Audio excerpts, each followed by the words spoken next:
Morning সবাইকে। তো আমি আজকে একটি বিষয়ে তোমাদের কাছে দুঃখিত এবং ক্ষমা প্রার্থী। তো আমি একটি ভুল তোমাদের তথ্য প্রোভাইড করে ফেলেছি অজ্ঞাতে। আমি সেটি আলোচনায় আসছি। তোমরা জানো যে গত কয়েকদিন আগে সেখানে একটা কন্টেম্প্ট মামলা হয় সুপ্রিম কোর্টে এসএসসি এগেনস্টে। তো সেখানে বিচারপতি জাস্টিস সঞ্জয় কুমার উনি পরিষ্কার বলেন যে সেখানে ওএমআর পাবলিশ করতে হবে। তো এই যে ওএমআর পাবলিশ, এটা কিন্তু উনি 2016 বলেছেন যে 2016 ওএমআর পাবলিশ করতে হবে, প্রকাশ্যে আনতে হবে। সেটা আমি তাড়াহুড়ো করে সেটা 2025 বলে ফেলেছি। এই ভুল তথ্য আমি অজ্ঞাতে প্রকাশ করে ফেলেছি। আমি তার জন্য দুঃখিত এবং ক্ষমা প্রার্থী।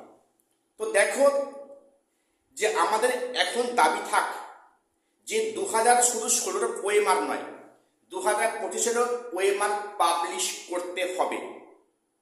এই আওয়াজটা এখন থেকে উঠুক, কারণ 2025 এই যে ওএমআর যদি পাবলিশ করা হয় সেখানে অনেক দুর্নীতি হয়তো প্রকাশ্যে আসবে বা আসতে পারে। অর্থাৎ এই প্যানেলের ট্রান্সপারেন্সি বজায় রাখতে 2025 ওএমআর পাবলিশ করাটাও আবশ্যক বলে আমি মনে করি। কাজেই এই দাবি বা এই আওয়াজটা কিন্তু এখন থেকে উঠুক।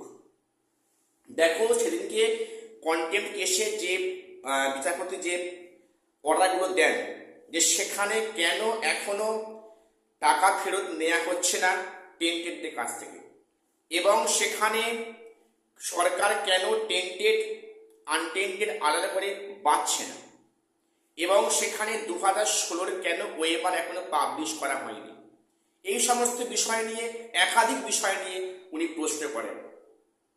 তো এই যে ভুল আমি তথ্য দিয়ে ফেলেছি, আমি তার জন্য আন্তরিকভাবে দুঃখিত এবং ক্ষমা প্রার্থী। আজ এটুকুই আপডেট দেওয়ার ছিল।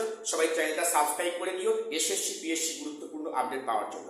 আর শেষ করলাম, দেখা হচ্ছে পরে কোনো ভিডিওতে।